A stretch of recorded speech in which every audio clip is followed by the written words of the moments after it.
Jeg hedder Sarah, jeg er 28 år, og jeg har Rejsen til Sundhed, som er en blog og den her YouTube-kanal, som handler om min rejse mod at få et bedre og et sundere og forhåbentlig også et gladere liv.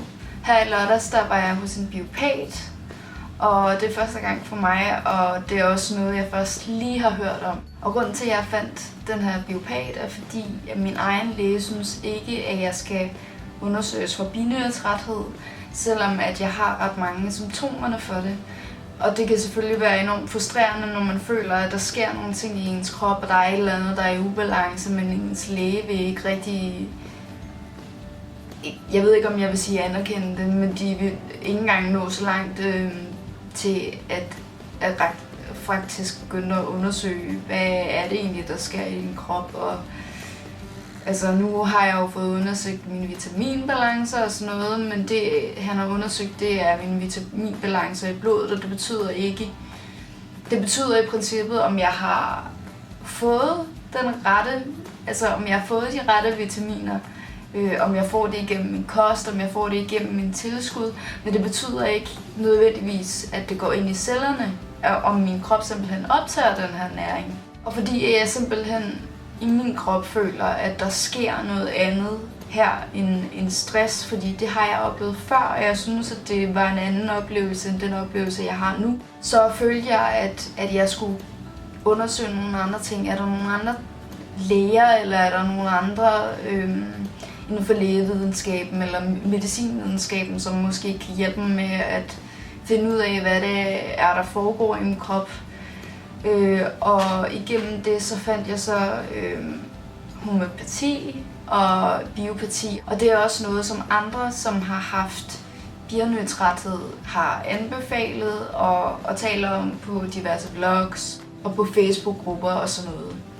Så det, der skete, var, at jeg begyndte at læse lidt op på homøopati og biopati, og generelt så er jeg også rimelig åben for alternative behandlinger, hvad der ellers er ting og sager. Hvor homøopati, som jeg forstår det, er baseret meget på samtale. Den første konsultation er en lang samtale, hvor man snakker om, hvad man har haft af oplevelser, også i forhold til ens sygebaggrund og ens psykologiske baggrund, og hvad der ligesom leder op til de oplevelser og de symptomer, du har. Og ud fra den her samtale, så finder de så et lægemiddel, som vi prøver af i noget tid, og så har man så et forløb, hvor man måske kommer igen og taler med den samme person nogle gange i løbet af nogle måneder. Hvor biopati og naturopati har en lidt anden tilgang, hvor du faktisk bliver testet for nogle ting. Jeg kom ind til min biopat her i lørdags, og vi startede med at have en lang samtale om min fortid, min barndom, og hvad for nogle sygdomme jeg havde haft, hvad for nogle operationer jeg havde haft, hvordan min kost er. Generelt så snakkede vi vi snakkede alt det her igennem med, hvad er mine symptomer nu, og hvad er det, jeg er der for, og hvor er jeg i livet, og hvad har jeg af medicinsk baggrund. Så det startede vi med at tale igennem, og så havde hun en maskine, hvor hun testede mig igennem, som jeg forstod det, nogle elektriske impulser, hvor hun sender fra nogle forskellige medicamenter, nogle forskellige vitaminer osv., organmateriale, og så ser hun, hvordan ens krop reagerer på det. Hun taster så nogle forskellige vitaminer og nogle forskellige, nogle forskellige ting, som man skal have i sin krop, og testede mine organer, hvordan de reagerede.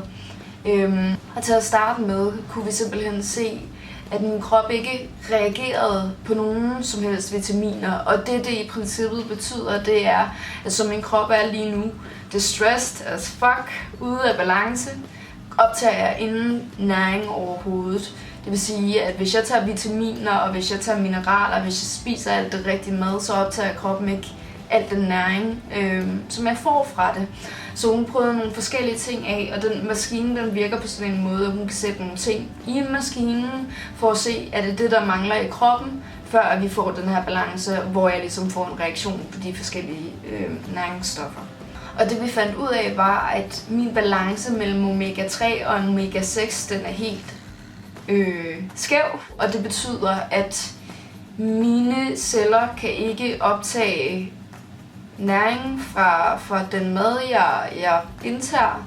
Og det betyder, at cellerne kan ikke kommunikere med hinanden, og det betyder også, at cellerne ikke kan afskaffe de beskadigede celler, som jeg har inde i min krop. Og beskadigede celler kommer, hvis man har meget inflammation og så videre, hvilket vi også fandt, at jeg havde rigtig meget af. Og da hun prøvede at sætte omega-3 ligesom til min krop i maskinen, så kunne hun se, at så optog jeg masser af næring. Så vi har fundet ud af, at det er måske et af de største problempunkter, jeg har i min krop lige nu, det er den her omega-3, omega-6 balance.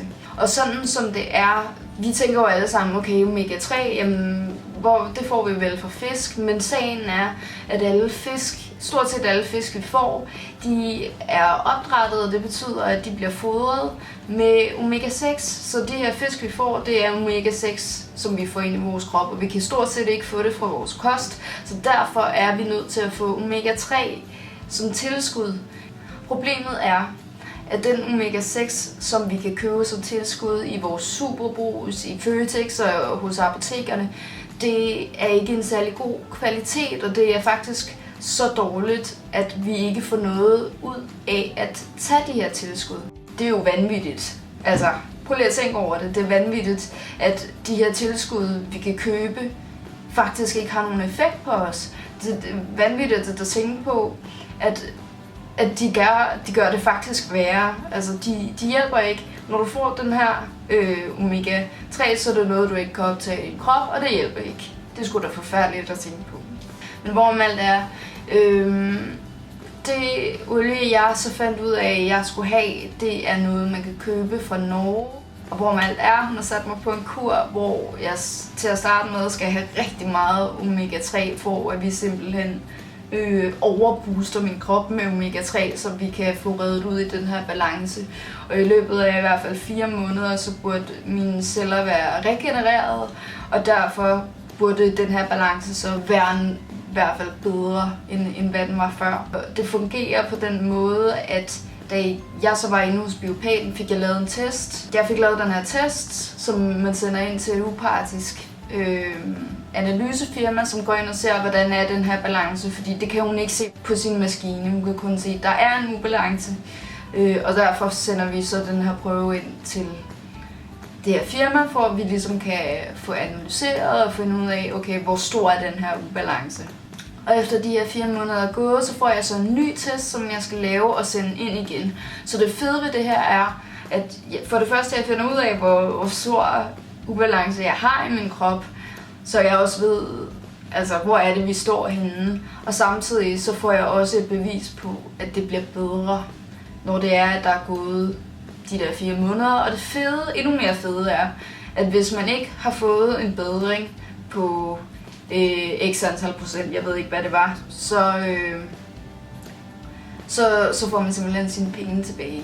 Og det er sgu fedt, synes jeg. Nå, men vi fandt i hvert fald ud af, at jeg havde den her ubalance i omega-3 til omega-6. Men udover det, så kiggede hun også lidt på mine organer og så, hvordan det så ud. Og vi fandt ud af, at sådan som hun forklarede det, så løber mine nyrer lidt for hurtigt. Mine binyrer løber lidt for langsomt. Min lever løber lidt for langsomt. Og jeg har for meget inflammation og for mange toksiner i min krop. Men det fede er, at hun kunne selvfølgelig bare have sagt, du skal have det og det og det og det og det. Hun fortalte en sjov anekdote om, at man kalder biopater indkøbspose-læger. Fordi at når man har været hos en biopat, så skal man oftest have tusindvis af forskellige medicamenter for at få det bedre. Nå, men hun kiggede på mig og kiggede på mine organer, og vi kunne se, at der var de her ubalancer, men som hun sagde, så tror hun, at rigtig meget af de problemer, jeg har, kan blive løst ved, at jeg får de her omega-3-tilskud. Og jeg vil kunne optage min næring og mine vitaminer bedre, og hun tror, at mange af de problemer, jeg har, vil blive forbedret bare igennem det. Så selvom hun kunne se de her ubalancer med mine organer, så ville hun altså ikke give mig ekstra tilskud for at udhjælpe det, fordi hun mente, at det ville se meget anderledes ud, hvis det var, at jeg fik styr på den her balance. Og det synes jeg er jo rigtig fedt, at hun ikke bare er sådan køb. Fordi at, altså, det er sgu fedt. Jeg synes, at hun var rigtig troværdig, og hvor mange har et forløb, hvor de kommer igen hver måned, og man sådan ændrer på de ting, man får osv. Så hun sådan, prøver, jeg er ikke særlig bekymret, de her ting, du har, skal vi nok få styr på. Og jeg synes ikke, at der er nogen større grund til, at jeg ser der før, at vi ligesom har set den her selvgenerering. Så det er ikke sådan, det føles ikke som om, at hun bare helt vil gerne vil tjene penge på mig. Altså, hun kunne sagtens sige, jeg synes, at vi skal se hinanden hver måned, og så kan du lige lægge nogle penge der, ikke? Fordi det er jo lige meget, hvis det er nytteløst. Så jeg synes, at hun virkede rigtig troværdig, og det var enormt fedt. Og udover at selvom at det er en slags alternativ behandling, så virkede det enormt videnskabeligt. Der var masser af forklaringer, hun klarede rigtig, rigtig meget. Og så, altså udover det, så hun bare en skøn person at være i rummet med, og hun lyttede til hendes problemer. Det var ikke bare sådan, gør det og det og det, så det fikset ud, ikke? Altså hun brugte den tid, som hun skulle bruge, og det synes jeg var fedt. Så udover den her Omega 3, som jeg har fået, har jeg fået nogle små tilskud udover det. Nu op til, der har jeg blandt andet taget noget B-vitamins tilskud, som hedder Mega B Stress, som jeg også talte om i den tidligere video. Så udover det har jeg fået et tilskud på B12 og på D-vitamin, altså noget, der hedder D-Pearls. Og så har jeg fået mælkesyrebakterier til min mave, så jeg altså bedre kan optage næring. Og udover det, så har jeg noget magnesium, som jeg skal fortsætte med at tage. Og det er faktisk det. Jeg synes, at pengene var rigtig godt givet ud, og det var enormt fedt at få bekræftet, at der faktisk sker noget i min krop, som altså min læge ligesom ikke rigtig har ville undersøge nærmere eller anerkende. Det var bare fedt at se sort på hvidt, der sker noget i min krop. Det er ikke bare noget, der foregår op i mit hoved, som så mange læger altså gerne vil sige til en, når man kommer og man er syg, og det ikke lige bliver vist på vitaminbalancen. Der er så mange ting, der foregår i din krop, som ikke, altså, for det første, læger ikke vil undersøge, for det koster tid og penge.